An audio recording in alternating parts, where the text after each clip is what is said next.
J'ai avec moi le tout nouveau GMC Sierra 2019, un véhicule que GM a complètement remanié, retravaillé et ça a vraiment fait du bien.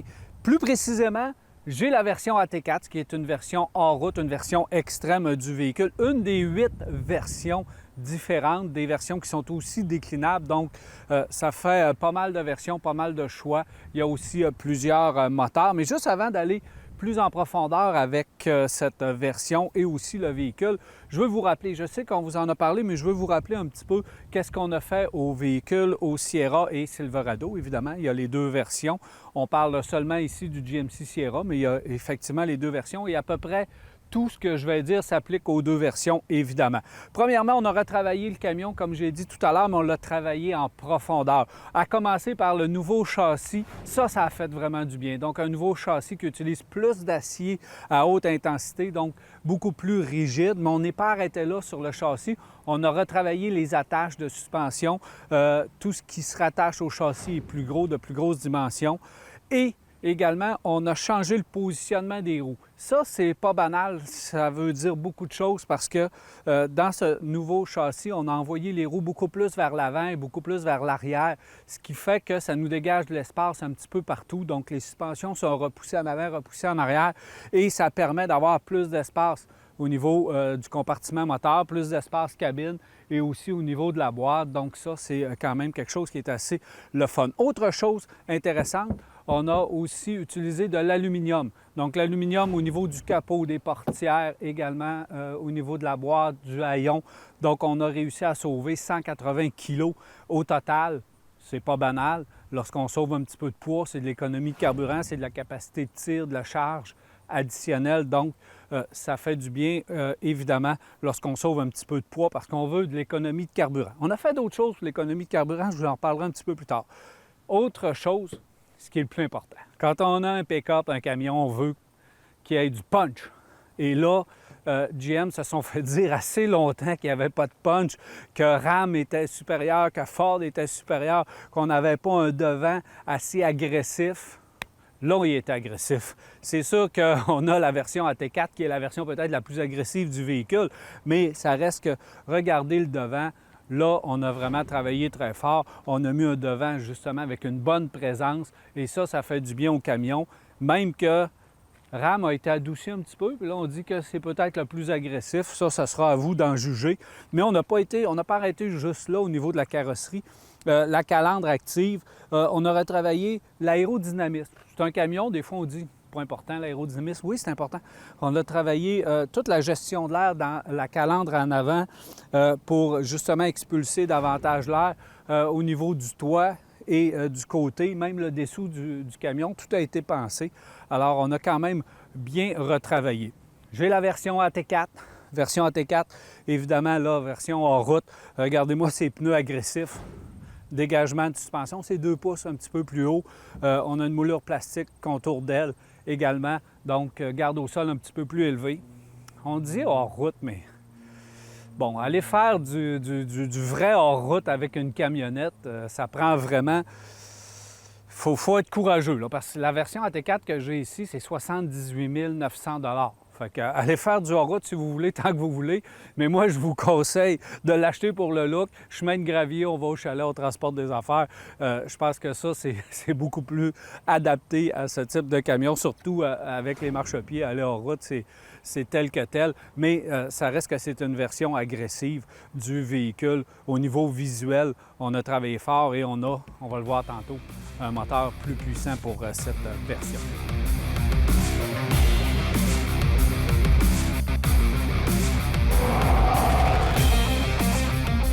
Sous le capot de la nouvelle génération Sierra Silverado, c'est compliqué et je vous le dis tout de suite, faites vos devoirs. Moi, j'ai besoin de mes notes parce qu'il y a plusieurs choix de moteurs, de transmission, etc. On ne fera pas le tour au complet, mais on va aller d'abord pour la version AT4 que nous avons ici. Il y a 2 motorisations disponibles, 6.2 ou 5300. Le 6.2, c'est 420 chevaux. Le 5.3, c'est 355 chevaux. Le 6.2 peut être muni de la transmission 10 vitesses, la nouvelle transmission 10 vitesses, 8 pour le 5300 Et là, on va arrêter là pour les autres possibilités de jumelage moteur-transmission. Sauf que je veux vous parler du 6.2 et du 5.3 parce qu'il y a le nouveau système de gestion dynamique des cylindres. Donc, le moteur, dans certaines conditions, peut couper des cylindres.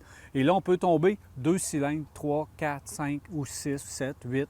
Donc, selon la demande de puissance, on coupe le cylindre et on économise du carburant. 5 10 pensez ce que vous voulez, c'est autour de 5 au niveau de la consommation de carburant, mais c'est un système qui est totalement imperceptible. Donc, on ne sait pas que ça coupe des cylindres, ça fonctionne très bien.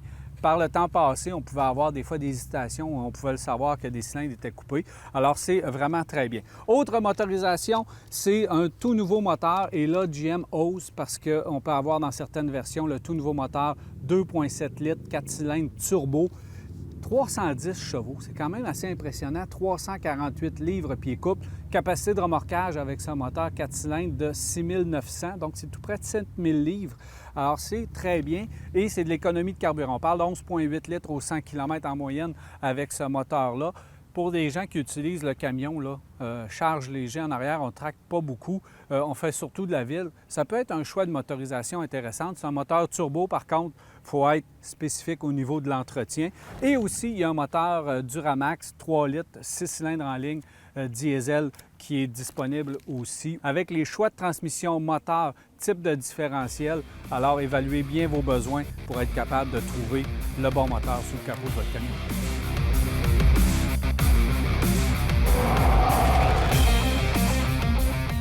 Beaucoup de choses à mentionner à l'intérieur du véhicule. Si le changement extérieur a été extrême, à l'intérieur, c'est beaucoup plus conservateur. On a gardé à peu près le même type d'aménagement qu'on avait par le passé. J'aurais aimé qu'on y aille, puis qu'on s'excite un petit peu, puis qu'on arrive avec quelque chose d'un peu différent. C'est beau, c'est efficace, mais c'est pas innovateur comme on voit, par exemple, du côté de chez Ram.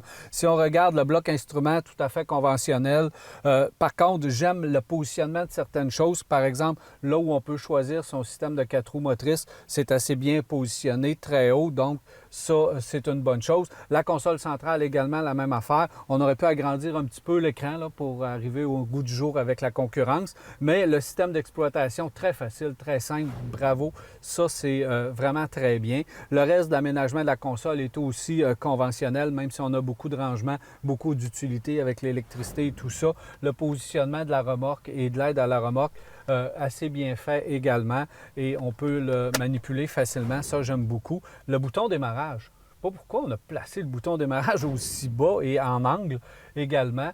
C'est une habitude, vous allez me dire, mais il est positionné de façon un petit peu bizarre. Vous allez remarquer que la console centrale est très logeable parce qu'il n'y a pas de levier de vitesse. On a un traditionnel levier comme ça, aime ou aime pas. Les puristes vont aimer, d'autres un peu moins. Du côté de chez Ram, on y va avec une molette. Du côté de chez Ford, c'est un levier. Alors, vous avez 3 types différents. C'est à vous de choisir et selon les versions aussi, ça peut changer. Il y a les portes-gobelets aussi, donc la console centrale, de bonne dimension, très logeable. Pour les gens qui travaillent avec leur véhicule, écoutez, c'est immense au niveau du côté logeable. Si on va du côté passager, vous allez remarquer qu'il y a comme 2 coffres à gants. Celui du haut, si on le soulève, pas à quoi qu'il sert. On a un gros panneau pour un microscopique rangement.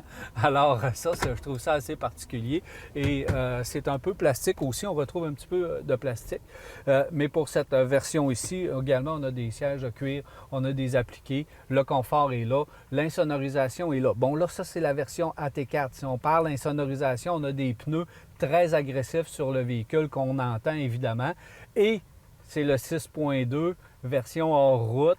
Donc, on a un système d'échappement qui est un petit peu plus bruyant également. Quand on appuie sur l'accélérateur, on l'entend. Mais il faut apprécier l'espace de la cabine. On a aménagé la cabine et les roues et la façon de fabriquer le véhicule pour dégager de l'espace à l'intérieur, ce qui est fait. À l'arrière, là, c'est type limousine. Là. C'est pas malin. Là. Donc, on a énormément d'espace. Alors, on a bien travaillé. Ici, c'est la version T4, je vous le rappelle, pour l'intérieur, mais c'est à peu près la même configuration qu'on retrouve pour toutes les versions, sauf quelques équipements de différents. Si on parle d'équipements et de technologie, bien, vous pouvez, selon les versions, avoir tout ce que vous voulez. avec cette camionnette. Autant le système d'aide au freinage, assistance à la voie, détection des piétons, trafic transversal arrière, bref, on peut tout avoir la nouvelle technologie possible et inimaginable sur un camion comme ça, et bravo parce que moi j'aime ça. Si on parle de comportement routier, bien c'est une camionnette. Il n'y a pas une grosse différence comparativement à l'ancienne version.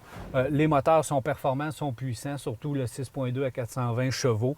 Alors lorsqu'on appuie, on a énormément de puissance. On aurait travaillé un petit peu les ratios différentiels pour aller chercher de l'économie ici et là, mais on n'achète pas un camion comme ça pour avoir énormément d'économie de carburant, on s'entend. Là, je suis avec la version 6.2. Je suis à peu près à 16-17 litres au 100 km, donc c'est quand même pas ce qu'il y a de plus économique, mais on achète un camion pour son utilité. Cette version-ci pour peut-être aller un petit peu hors route, mais mon conseil, si vous choisissez un camion comme ça, allez vraiment vers la version qui vous convient parce que vous pouvez avoir à peu près l'aménagement, 8 à 10 aménagements différents pour l'intérieur. Alors, ça devient un petit peu compliqué, mais on a fait quand même un bon travail. Les matériaux utilisés, l'assemblage, peut-être un petit peu trop de plastique si on veut venir au goût du jour et arriver au niveau de luxe des versions Limited, Ram et également Ford. Il faut peut-être opter pour la version Denali. Mais encore là, on n'a peut-être pas fait assez. On va devoir aller un petit peu plus loin au niveau du luxe, mais je m'attends à ce que GM arrive avec une version encore plus luxueuse d'ici très peu de temps.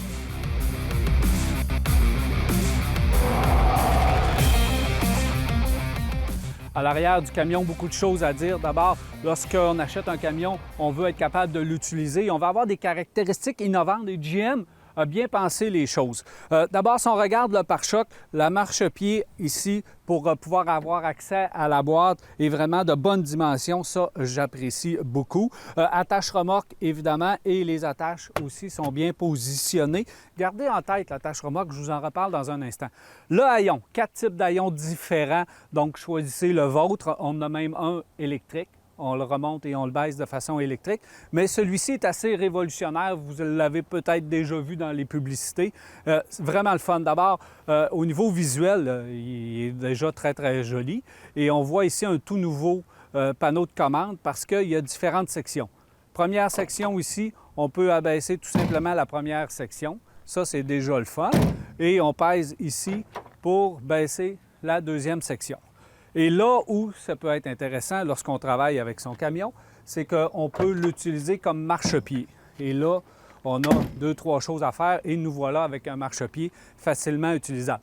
Vous souvenez-vous de l'attache remorque? N'oubliez pas d'enlever l'attache justement parce qu'une fois que tout ça va être abaissé, vous risquez d'avoir une bosse ou deux. Et ça, lorsque vous allez voir une bosse dans le haut du haillon, dites-vous, ah, lui, il a essayé de baisser son haillon sans enlever son attache remorque. Et aussi, on a même pensé à une petite barre pour avoir accès à l'intérieur. Et là, on a accès. C'est vraiment solide, c'est bien fait. Bref, j'aime beaucoup. La boîte maintenant. On a aussi, parce qu'on sait lorsqu'on travaille avec son camion, on a besoin d'une bonne boîte. 3 types de boîtes différentes. La boîte courte est un petit peu moins courte. On a ajouté un pouce ou deux. La boîte médiane également et la boîte longue de 8 pieds, elle demeure la boîte de 8 pieds.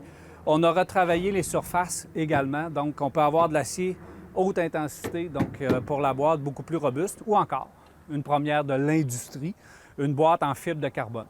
Alors, fibre de carbone veut dire on sauve du poids et veut dire également que ça va durer longtemps, évidemment, plus de rouille, etc. Mais il faut payer un petit peu plus cher, évidemment. Plus de crochets, la boîte un petit peu plus haute, donc on peut charger un petit peu plus également. Lumière, bref, on a pensé à tout pour être capable de bien travailler avec sa boîte.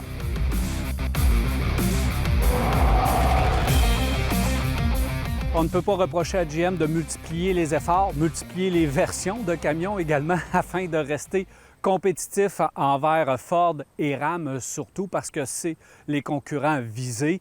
Chez GM, on a pris une stratégie qui est d'offrir une multitude de versions pour aller chercher l'acheteur spécifique.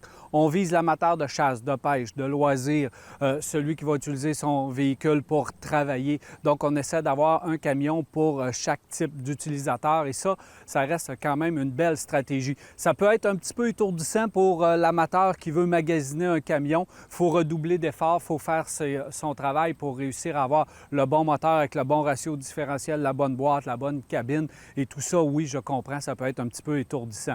Mais le fait d'avoir mis un style très agressif à son véhicule, d'avoir sauvé du poids, d'avoir utilisé de l'aluminium et d'être à la fine pointe de la technologie au niveau des différents systèmes montés à bord. Bref, du côté de chez GM, on a fait un excellent travail et on reste à niveau avec Ford et Ram.